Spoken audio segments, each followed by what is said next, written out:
Bismillahirrahmanirrahim. Assalamualaikum warahmatullahi wabarakatuh. Mudah-mudahan kita semua dalam keadaan sehat walafiat, tetap semangat, kita maksimalkan, kita optimalkan ibadah kita, amalan-amalan kita di 10 hari terakhir Ramadan ini. Mudah-mudahan amal ibadah kita diterima, tahun depan kita masih dipertemukan lagi karena Ramadan itu selalu ada. Hanya kitanya yang belum tentu ada atau tidak. Baik, 7 menit ke depan Ibu akan sharing tentang protokol kesehatan Ramadan. Sebelumnya kita buka dengan baca basmalah. Bismillahirrahmanirrahim. Segala puji milik Allah yang sudah mengizinkan kita untuk beribadah, ya, puasa, untuk belajar dan lain-lainnya, ya. Baik. Protokol kesehatan teman-teman sudah tahu ya, selama pandemi ini setahun lebih kita selalu ya menerapkan 3M. Nah, sama, hanya protokol kesehatan yang Ibu maksud untuk hari ini adalah tidak hanya untuk menjaga tubuh kita, untuk menjaga kesehatan kita secara fisik, hanya dari virus COVID, tapi ya, bisa menjaga batin kita, rohani kita, hati kita. Ya, jadi protokol kesehatan yang maksudnya adalah protokol kesehatan lahir batin, jasmani dan rohani. Nah, karena apa teman-teman? Karena ada hadis ya dari muttafaq alaih. Ingatlah sesungguhnya di dalam tubuh kalian terdapat segumpal daging. Bila ia baik maka akan baik seluruh badannya. Namun bila ia rusak akan rusak pula semua tubuhnya. Dan ingatlah itu adalah hati. Jadi hati itu sangat penting ya, hati itu sangat penting karena kalau dia rusak, rusaklah, sakitlah tubuh ini, ya, raga ini. Tapi kalau dia sehat, sehatlah. Jadi kuncinya di situ, di hati teman-teman.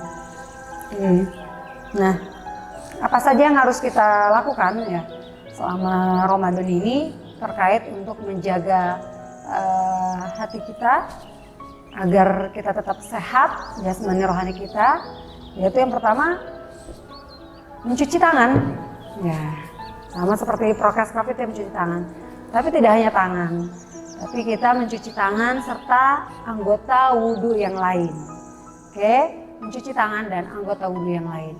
Jadi Islam pun sudah mengajarkan ya tentang wudhu. Prokes COVID itu sudah include gitu ya, sudah include dari satu bagian anggota tubuh yang kita gunakan untuk berwudu. Nah, kita biasakan untuk selalu menjaga wudu. Ya, kita selalu menjaga wudu karena sudah pasti ya kita sehari 5 kali berwudu ketika sholat, itu sudah pasti. Nah, hanya kalau untuk menjaga kesehatan dari COVID kita harus sering-sering mencuci tangan, keluar mau cuci tangan, mau masuk sekolah cuci tangan, masuk rumah cuci tangan, sering cuci tangan ya. Ya begitu juga wudhu, kita harus sering berwudhu. Ketika kita cuci tangan, cuci anggota wudhu yang lain.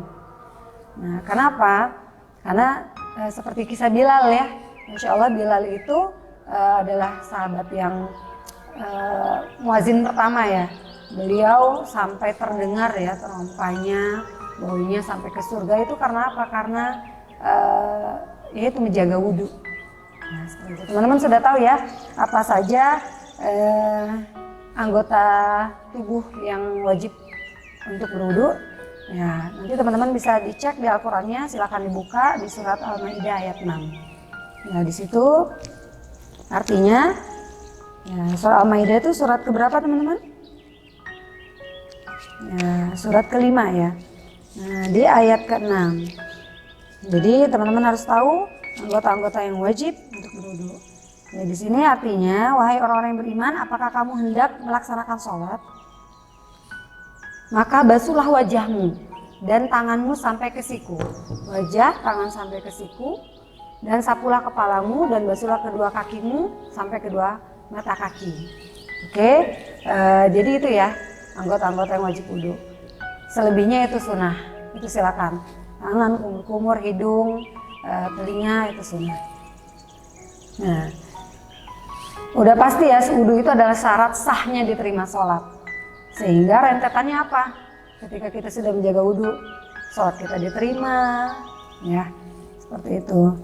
Nah, di sholat pun juga isinya juga komplit ya. Di situ ada zikrullah, ada zikir, ada puji-pujian kepada Allah, ada pembacaan Al-Fatihah, ya, pembacaan surat pendek, Al-Quran, ada doa.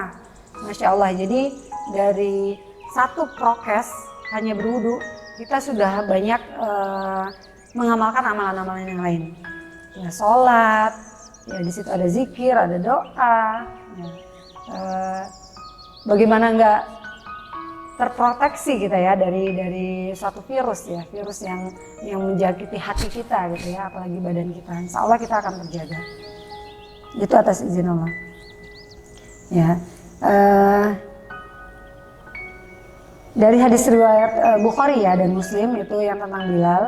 Wahai Bilal, sampaikanlah kepadaku amal soleh yang kamu kerjakan dan paling diharapkan manfaatnya di sisi Allah dalam Islam.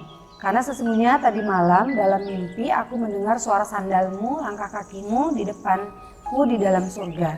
Maka Bilal radhiyallahu anhu berkata, tidaklah aku mengamalkan suatu amal soleh dalam Islam yang paling aku harapkan manfaatnya di sisi Allah lebih dari amalan ini, yaitu tidaklah aku berwudu dengan sempurna pada waktu malam atau siang kecuali aku mengerjakan sholat dengan wudu itu sesuai dengan apa yang ditetapkan Allah bagiku untuk aku kerjakan. Jadi beliau selalu menjaga wudu siang malam, mau sholat ataupun di luar sholat.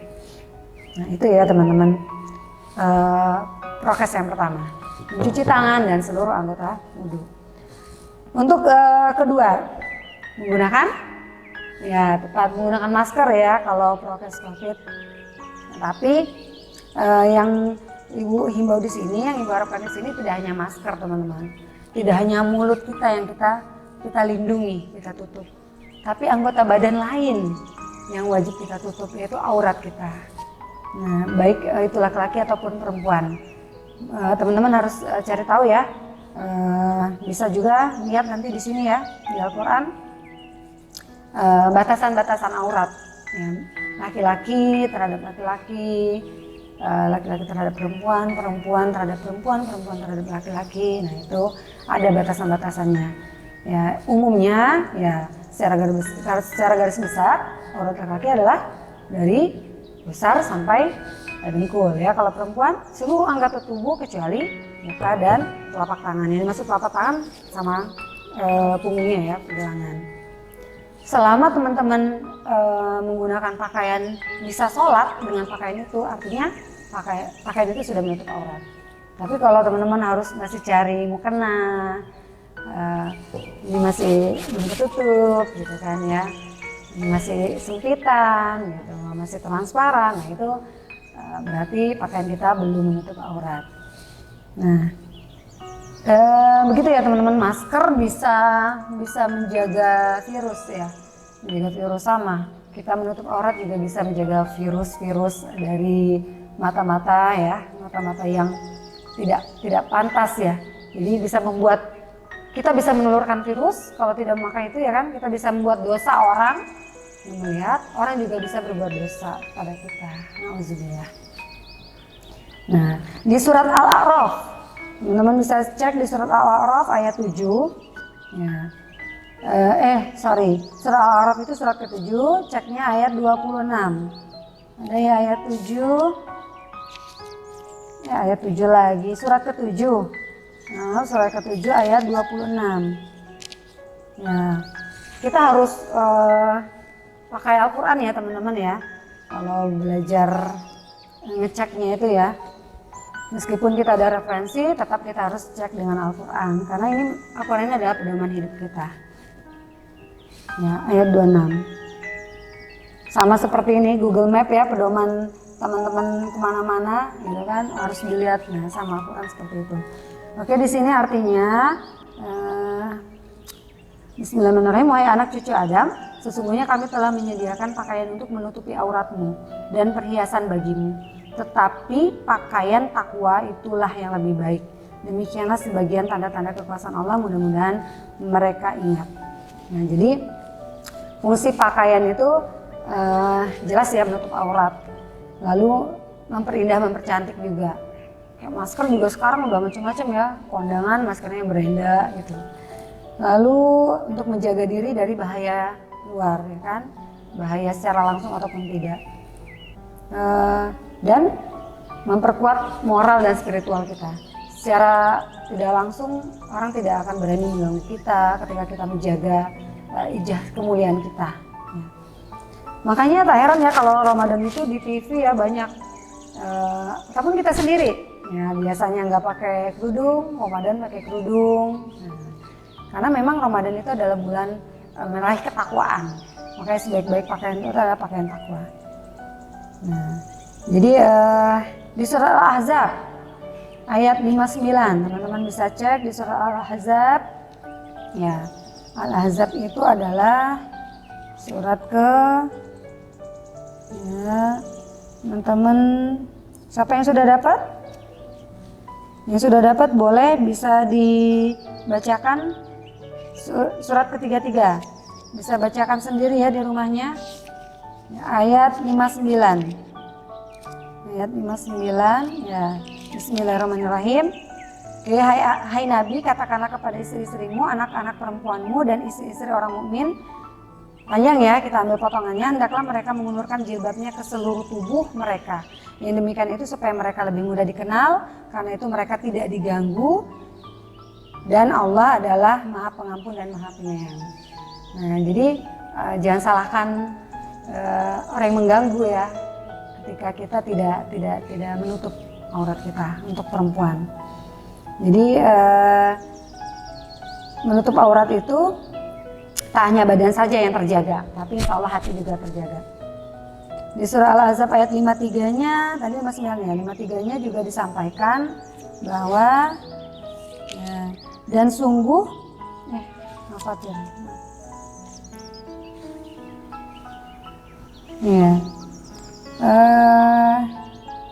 panjang ya. Apabila kamu meminta sesuatu keperluan, wahai orang yang beriman, janganlah kamu memasuki rumah-rumah Nabi kecuali jika kamu diizinkan untuk makan tanpa menunggu waktu masak. Tetapi jika kamu dipanggil maka masuklah, dan apabila kamu selesai makan keluarlah kamu tanpa memperpanjang percakapan. Sesungguhnya yang demikian itu adalah mengganggu Nabi, sehingga dia malu kepadamu untuk menyuruhmu keluar, dan Allah tidak malu menerangkan yang benar. Apabila kamu meminta sesuatu keperluan kepada mereka atau istri-istri Nabi, maka mintalah dari belakang tabir. Cara yang demikian itu lebih suci bagi hatimu dan hati mereka. Dan tidak boleh kamu menyakiti hati Rasulullah, dan tidak boleh pula menikahi istri-istrinya selama-lamanya setelahnya atau setelah Nabi wafat. Sungguh yang demikian itu sangat besar dosanya di sisi Allah. Masya Allah, jadi di sini untuk lebih suci bagi hati kita dan hati mereka, orang-orang di sekitar kita. Jadi sama masker itu menghindari ya penularan virus, baik kita yang menularkan atau kita tertular. Begitu juga dengan kita menutup aurat, menghindari menjaga hati kita ataupun orang lain. Oke, terakhir protokol kesehatan yang terakhir teman-teman? Ya benar ya, menjaga jarak, physical distancing. Tapi menjaga jarak, kalau protokol kesehatan Ramadan itu lahir dan batin ya, menjaga kesehatan lahir dan batin itu menjaga jarak dari perbuatan yang sia-sia. Nah, karena banyak ya perbuatan yang sia-sia itu. Ini anjuran untuk kita menjaga jarak dari perbuatan sia-sia ini ada loh di surat Al-Mu'minun, surat ke-23. Teman-teman buka di surat 23 ayat 1 sampai 3. Ya. Bismillahirrahmanirrahim. Ya. Sesungguhnya beruntunglah orang-orang yang beriman, yaitu orang yang khusyuk dalam sholatnya dan orang yang menjauhkan diri dari perbuatan dan perkataan yang tidak berguna. Oke, menjauhkan diri dari perkataan dan perbuatan dan perkataan yang tidak berguna. Itu adalah perbuatan yang sia-sia. Oke, sepakat ya, di surah Al-Mu'minun kita ditegaskan oleh Allah, difirmankan kita untuk menjaga diri, menjauhkan diri, jaga jarak ya dari perkataan dan perbuatan yang tidak berguna. Artinya apa? Kita harus jaga lisan, jaga mulut, karena lidah ini tidak bertulang ya, sehingga dan keseharian kita juga menggunakan lidah gitu, sehingga mudah sekali kita untuk melakukan kemaksiatan, dosa. Seperti apa? Dusta, ya ada di situ gunjingan, gibah, ya fitnah. Kalau omongan kita itu benar, itu menjadi gunjingan, gibah, gosip. Kalau salah itu menjadi fitnah. Padahal di ayat 12 di surah Al-Hujurat itu disampaikan kalau kita bergibah itu seperti memakan bangkai saudara sendiri. Jijik ya. Ya seperti itulah. Nauzubillah ya. Nah, lalu dari hadis riwayat Ibnu Khuzaimah juga disampaikan puasa itu bukanlah hanya menahan makan dan minum saja, tapi juga dengan menahan diri dari perkataan sia-sia dan rafas. Apabila seseorang mencelamu atau berbuat usil padamu, katakanlah padanya, aku sedang puasa, aku sedang puasa. Jadi cukup kita sampaikan, aku sedang puasa. Lalu fitnah juga ya, karena merupakan pelaku adu domba itu, kata fitnah itu tidak masuk surga. Itu ada di hadis riwayat Muslim. Soalnya ya sia-sia ya kita berdoa ingin masuk surga, beribadah, tapi hanya karena fitnah adu domba, sia-sia lah karena tidak masuk surga kita. Lalu ada sumpah palsu. Nah, itu tadi ya teman-teman, ada 3 ya sudah. Nah lalu apa dong yang harus kita lakukan dengan lisan kita dengan selama Ramadan ini? Karena Ramadan ini ada bulan iman, bulan beribadah, ketakwaan. Jadi kita harus jaga lisan kita, tidak mengotorinya, dan kita hilangkan ya satu lisan dari lisan kita itu jangan sampai kehilangan kita pahala puasa. Nah kita isi dengan kegiatan amal soleh. Banyak di situ ada perbanyak taubat. Di surat An-Nur ayat 31, dan bertobatlah kamu sekalian kepada Allah, hai orang-orang beriman, supaya kamu beruntung. Pertama itu setelah sahur, teman-teman. Di selama Ramadan setelah sahur itu beristighfar itu lebih bagus ya. Beristighfar di waktu sahur. Di surah Al-Imran ya disampaikan juga mereka orang-orang penyabar, jujur, tunduk, rajin berinfak dan rajin beristighfar di waktu sahur. Di surat Al-Imran ayat 17. Lalu memperbanyak membaca Al-Quran karena Ramadan itu adalah bulan Al-Quran, turunnya Al-Quran. Di surah Al-Baqarah ayat 185, lanjutan perintah surah Al-Baqarah perintah puasa ya, di 185-nya bulan Ramadan di dalamnya mulia, bulannya mulia, diturunkannya Al-Quran. Nah, jadi baca dan hafalkan Al-Quran karena nanti akan menjadi syafaat. Dari hadis riwayat Muslim, rajinlah membaca Al-Quran karena dia akan menjadi syafaat bagi penghalangnya di hari kiamat.